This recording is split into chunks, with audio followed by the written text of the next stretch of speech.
Welcome back. A 32-year-old man has been arrested in connection to the murder of 12 people in Salisbury in Pretoria earlier this month. The suspect is also facing 13 charges of attempted murder. Police say the suspect was found in possession of an illegal firearm when he was arrested in Limpopo. Police are searching for 2 more suspects. The men opened fire at an illegal shebeen on the 6th of December, killing 12 people, among them 3 children aged 3, 12 and 16. We have arrested 1 suspect in that particular case, a 32-year-old man. He is one of the 3 suspects that we had identified as persons of interest. Credit must be given to the Gauteng detectives, Gauteng tracking teams at Ridgeville Police Station, as well as the Limpopo tracking teams. Information was followed up on this particular suspect, in which he left Johannesburg, traveling over to Limpopo, and Gauteng Crime Intelligence shared that particular information with police officers in Limpopo. Limpopo tracking teams immediately mobilized their resources, and they identified the vehicle that this particular suspect was traveling in. They managed to corner the suspect at Shell Ultra City, just outside Polokwane, where he was found with an unlicensed firearm as well as 12 rounds of ammunition.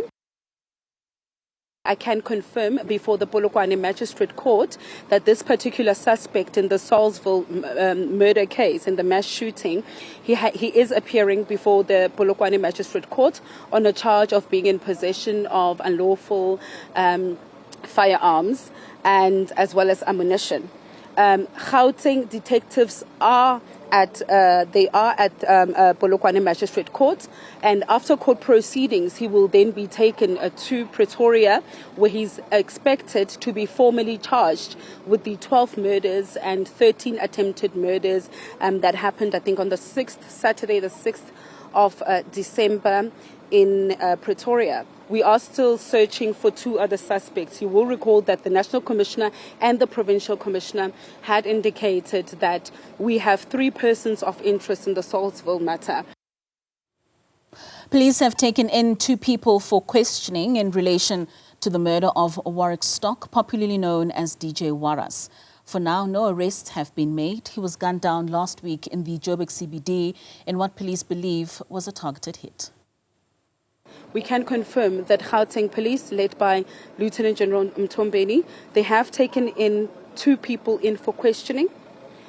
We have not yet arrested. It's questioning this morning, and they are being questioned by our detectives, and they will then provide us with an update on whether they will effect the arrest, the necessary arrests and so on. But for now, I can confirm that 2 people have been taken in for questioning on the DJ Waras case. Police have confiscated excavators and other machinery in Bapong in the northwest as part of ongoing efforts to tackle illegal mining in that area. Acting Police Minister Firoz Cachalia and National Police Commissioner Fannie Masemola met with the Bapo Mogale Tribal Council today to discuss strategies to curb illicit mining. Cachalia highlighted the need to amend legislation to classify illegal mining as a criminal offence, saying gaps in the current law need urgent attention. For more on the police top brass visit and their intervention in the area, I'm now joined by David van Wyk, a senior researcher at Benchmarks Foundation. Mr. van Wyk, thank you so much for your time and for joining us this evening. What's your assessment of the government's response so far to the situation in Bapo? Well, I think that the government's response has been a policing response and not necessarily a mining or economic response. I think that the criminalizing of illegal mining is a contradiction in the wording, because illegal mining is already a crime. Operating a mine without a mining license, operating a mine without a environmental management plan, an environmental impact assessment, etc. All those are criminal offences. You know, so what happened in Bapong with these graders and trucks and so on is illegal. It's illegal for people to go into a community and start digging holes all over the place and so on. But there's also a lot of rumors and speculation about the involvement of the traditional authority as well as local people in in this process, as well as a criminal syndicate that I think operates out of Roodepoort, according to the information that has been given to me by people in the area. Now, the operation itself should not be limited to Bapong. It should actually extend to Gauteng and to the Roodepoort area where these trucks are going. The trucks should be followed to where they are actually depositing the ore, and where the ore is bagged and then transported from there to harbors and so on for export from the country. You know, this is what should happen. We know that this kind of activity is going on in Sekhukhune land, where the police had an operation already in January this year, and it's now spread out to Sun City and Bakgatla Traditional Authority area near Sun City as well. The fact that there are graders and trucks involved means that it's people with a lot of money that are involved in this process, and they've been paying off household owners as well as community members, the traditional authority and so on, for access to be able to mine. The other problem here is that large-scale mining companies in the area, and there are quite a few of them there, do not actually fulfill their social and labor plan commitments and so on, and the community gets frustrated. They say, we are sitting on all this mineral, but we don't get any benefits from the mining that's taking place there.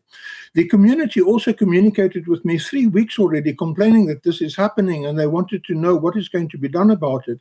I then posted on social media, and the thing then went big scale on social media, and the police then appeared soon after that. You know, so the community said that they'd approached the provincial government, the Department of Mineral Resources, the local government, the police, and everyone. Nobody did anything. If you look at the scale of those operations and the number of holes that were dug there, it is clear that it's been an ongoing operation for many months.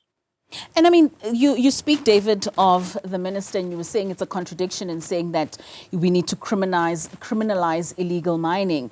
And I think the conversation really has been about formalizing artisanal mining. Would that help in reducing the illegal mining activities?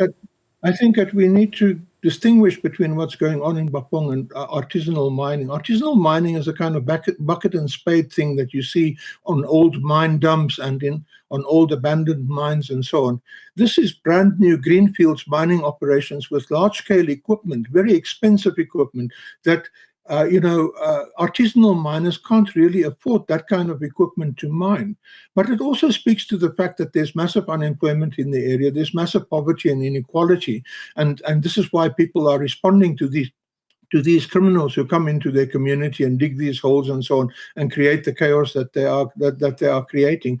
The majority of South Africans have always only been cheap labor in South Africa's mines. They've never actually been brought in and included in the mining process and the benefits of mining in any meaningful way in this country. And that has to end.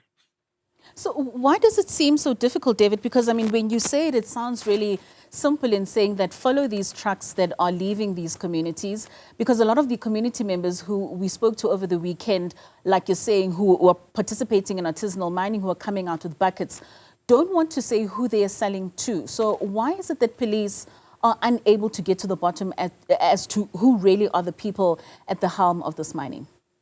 Well, this is the problem with all the so-called Zama activity in the country. There are syndicates that are exploiting people, and these syndicates are very powerful. They are powerful politically. They are powerful economically.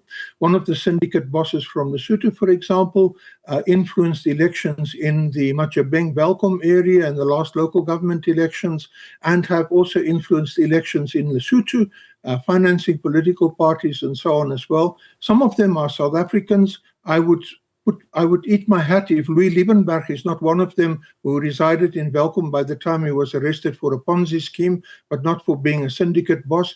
And there are many other people whose names I can name, but I don't want to name those names because already, a person at the last Commission of Inquiry was killed. Witness D was killed because he threatened to actually name names of senior people in business and politics that are involved here. We know of smelters on the East Rand, for example, that are processing illegal gold. But we can't do anything about it unless the police and the authorities do something about it. I'm not a policeman. I I don't have the authority of law to go there and arrest people.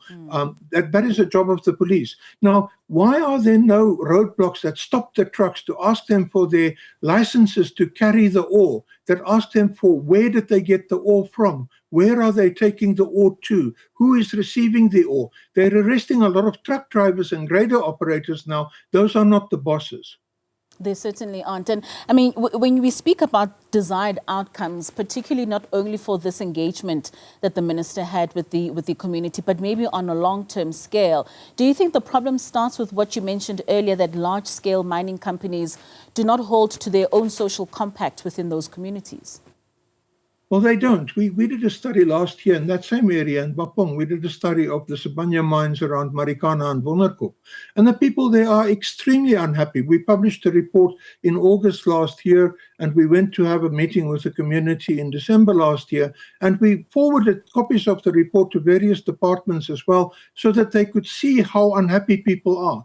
People are more unhappy now than what they were in 2012. And this is workers as well as community members and so on. They say nothing has changed for the better, and things have become worse since 2012. So is there a need for a broader national strategy in order to tackle illegal mining in South Africa? When the Farlam Commission sat, we wrote to the President and to the Farlam Commission saying they should broaden the terms of the Commission to look at mining as a whole and what is happening in mining as a whole. In fact, we really need to sit down and stop all new mining licenses and so on and say, let's sit down and sort out the mess that is there in the mining industry in this country first, and then we create a situation or a structured response to the crisis that is there, and we create an orderly rollout of an alternative way of regulating mining. The Department of Mineral Resources thinks its only responsibility is to promote mining, when in fact its responsibility is to regulate mining. Mining companies are wealthy enough to promote their own businesses. They don't need the department to do that. The department is supposed to be the referee. All right, David, thank you so much for your time and for your responses this evening. It certainly is a worrisome situation, seeing what the people of Bapong are now left with, while these mining companies, as well as the illegal miners that are able to come out with all this chrome and make the money that they make, while these communities continue to suffer in squalor. Thank you for your time and for joining us this evening.